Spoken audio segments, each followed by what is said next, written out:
Hello बच्चों, आज हम जो कहानी पढ़ने जा रहे हैं उसका नाम है जामुन का पेड़, जिसके लेखक हैं कृष्णचंद्र। जामुन का पेड़ कृष्णचंद्र की प्रसिद्ध हास्य व्यंग्य कथा है।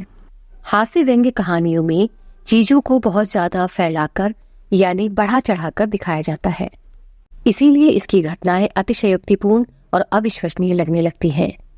प्रस्तुत पाठ ये स्पष्ट करता है कि कार्यालयी तौर तरीकों में पाया जाने वाला विस्तार कितना निरर्थक और हास्यास्पद है। इस कहानी में लेखक ने सरकारी कर्मचारियों की गैर जिम्मेदारी के बारे में बताया है कि कैसे वह अपनी गैर जिम्मेदारी को सरकारी उसूल बताकर हर काम से बचते रहते हैं। आगे आप इस कहानी में पढ़ेंगे कि इन्हीं लोगों की वजह से कैसे एक निर्दोष की जान चली जाती है। तो चलिए कहानी को पढ़ते हैं और समझते हैं। एक रात बहुत तेज आंधी चली, जिसके बाद सचिवालय के पार्क में लगा जामुन का पेड़ गिर गया। अगली सुबह जब माली पार्क में आया तब उसने देखा कि जामुन के पेड़ के नीचे एक आदमी दबा पड़ा है। माली ने घबराते हुए ये सूचना चपरासी को दी और चपरासी दौड़ते हुए सुपरिटेंडेंट के पास गया। सुपरिटेंडेंट भी दौड़ा दौड़ा बाहर लॉन में आ गया, लेकिन तभी उस दबे हुए आदमी के चारों ओर काफी भीड़ इकट्ठा हो चुकी थी। लेकिन सभी लोग उस दबे हुए आदमी की चिंता न करते हुए जामुन के रसीले फलों को याद कर रहे थे। यहाँ बेचारा उस दबे हुए आदमी को नहीं बल्कि जामुन के पेड़ को कहा जा रहा था। एक क्लर्क दूसरे क्लर्क के साथ जामुन से जुड़ी अपनी पुरानी यादों को ताजा कर रहे थे। माली को उस आदमी की फिक्र हो रही थी। उसने पेड़ को हटाकर दबे हुए आदमी को निकालने का सुझाव दिया, लेकिन सभी लोगों को लग रहा था कि इतने भारी पेड़ के नीचे दबने के कारण वो आदमी मर गया होगा। लेकिन तभी वो आदमी बोल पड़ा और उसने खुद को बचाने की गुहार लगाई। माली ने यह भी सुझाव दिया कि अगर 15-20 माली, चपरासी और कुछ क्लर्क लगाए जाए तो पेड़ को हटाकर आदमी को बचाया जा सकता है। लेकिन वो सुपरिटेंडेंट की परमिशन के आगे कुछ नहीं कर सकता था। इस पर सुपरिटेंडेंट ने अपने ऊपर के अधिकारी से पूछने की बात कही। इस प्रकार बात deputy secretary, joint secretary, chief secretary, minister के पास तक पहुंची। मिनिस्टर ने चीफ सेक्रेटरी से कुछ कहा और उसी क्रम में बात नीचे तक पहुंची और इस तरह फाइल चलती रही। दोपहर को खाने के टाइम पर काफी अच्छी खासी भीड़ इकट्ठी हो गई थी। कुछ मनचली क्लर्क सरकारी इजाजत के बिना भी पेड़ हटाना चाहते थे कि तभी सुपरिटेंडेंट फाइल लेकर भागा भागा आया और कहा कि ये काम हमारा नहीं है, कृषि विभाग का है, इसीलिए ये फाइल वो उन्हें भेज रहा है। कृषि विभाग से जवाब आता है कि ये जिम्मेदारी व्यापार विभाग की है, क्योंकि पेड़ व्यापार विभाग के लॉन में गिरा है। इस प्रकार दूसरे दिन भी ये फाइल चलती रही, लेकिन इस बीच किसी को भी उस दबे हुए आदमी का ख्याल नहीं आया कि वो किस दर्द से गुजर रहा होगा। शाम को इस मामले को हार्टिकल्चर विभाग के पास भेजने का फैसला किया गया, क्योंकि वह बहुत ही पुराना और फलदार पेड़ था। उन लोगों में माली ही एक ऐसा आदमी था जिसे उस दबे हुए आदमी की फिक्र हो रही थी और जिसे उसके दर्द का भी एहसास था। रात को माली ने दबे हुए आदमी को दाल और भात खिलाया, जबकि उसके चारों ओर पुलिस का पहरा था। माली ने जब उसके परिवार के बारे में पूछा तो दबे हुए आदमी ने खुद को लावारिस बताया।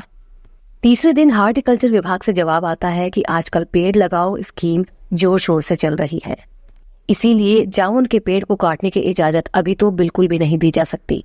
इस बीच एक मनचले आदमी ने उस दबे हुए आदमी को काटने की बात कही, जिससे ये पेड़ बच जाएगा। दबे हुए आदमी ने इस बात पर आपत्ति जताई कि ऐसे तो वो मर जाएगा। अब आदमी काटने वाले ने अपना तर्क दिया कि आजकल प्लास्टिक सर्जरी का जमाना है, कि अगर आदमी को बीच से काट भी दिया जाए तो उसे प्लास्टिक सर्जरी से जोड़ा जा सकता है। अब इस बात पर फाइल मेडिकल विभाग भेजी जाती है। वहां से आई रिपोर्ट से पता चलता है कि प्लास्टिक सर्जरी तो हो सकती है, लेकिन आदमी का बचना मुश्किल है। अब ये फैसला भी रद्द हो जाता है। रात को माली उस आदमी को बताता है कि कल सभी सचिवों की बैठक होगी और केस सुलझ जाएगा। इस बात पर दबे हुए आदमी ने गालिब का एक शेर सुनाया। माली हैरान हो गया।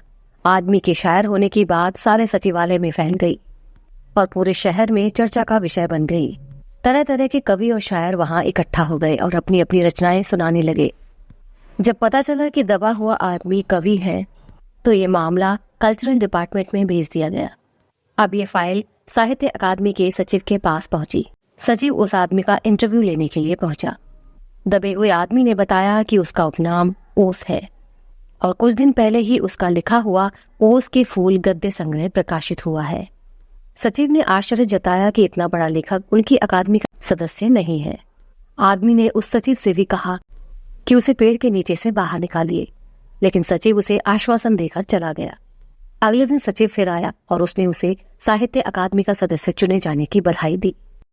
लेकिन उस दबे हुए आदमी को बधाई की नहीं बल्कि पेड़ के नीचे से निकालने की जरूरत थी। सचिव ने कहा कि अगर वो मर गया तो उसकी बीवी को वजीफा दिया जाएगा। उनके विभाग का संबंध सिर्फ कल्चर से है, पेड़ काटने का काम आधी कुल्हाड़ी से होगा। अब इस बारे में वन विभाग को लिख दिया गया। शाम को माली ने बताया कि कल वन विभाग वाले पेड़ काट देंगे। माली खुश था। दबे हुए आदमी का स्वास्थ्य दिन ब दिन गिरता जा रहा था। दूसरे दिन वन विभाग के लोग आधी कुल्हाड़ी लेकर आ गए, लेकिन अब विदेश विभाग के आदेश से ये कार्य रोक दिया गया। विभाग वालों ने बताया कि ये पेड़ पीटोनिया राज्य के प्रधानमंत्री ने सचिवालय में 10 साल पहले लगाया था। अगर इस पेड़ को काटा गया तो दोनों राज्यों के संबंध बिगड़ जाएंगे। पीटोनिया सरकार राज्य को बहुत सहायता भी देती है, इसीलिए 2 देशों की खातिर एक आदमी का बलिदान दिया जा सकता है। अंडर सेक्रेटरी ने बताया कि प्रधानमंत्री विदेश दौरे से वापस आ गए हैं, अब वो ही इस बात का निर्णय देंगे। शाम 5 बजे सुपरिटेंडेंट कवि की फाइल लेकर आया और चिल्लाया कि प्रधानमंत्री ने सारी जिम्मेदारी खुद लेते हुए पेड़ काटने की अनुमति दे दी है और कल ये पेड़ काट दिया जाएगा। दबे हुए आदमी को बताया गया कि उसकी फाइल पूरी हो गई है, लेकिन कवि का हाथ ठंडा पड़ चुका था। उसके जीवन की फाइल ही पूरी हो चुकी थी। इस प्रकार इन गैर जिम्मेदार लोगों की वजह से एक निर्दोष की जान चली गई। ओके बच्चों, मिलेंगे नेक्स्ट वीडियो में इसके क्वेश्चन आंसर्स के साथ। तब तक के लिए ओके बाय।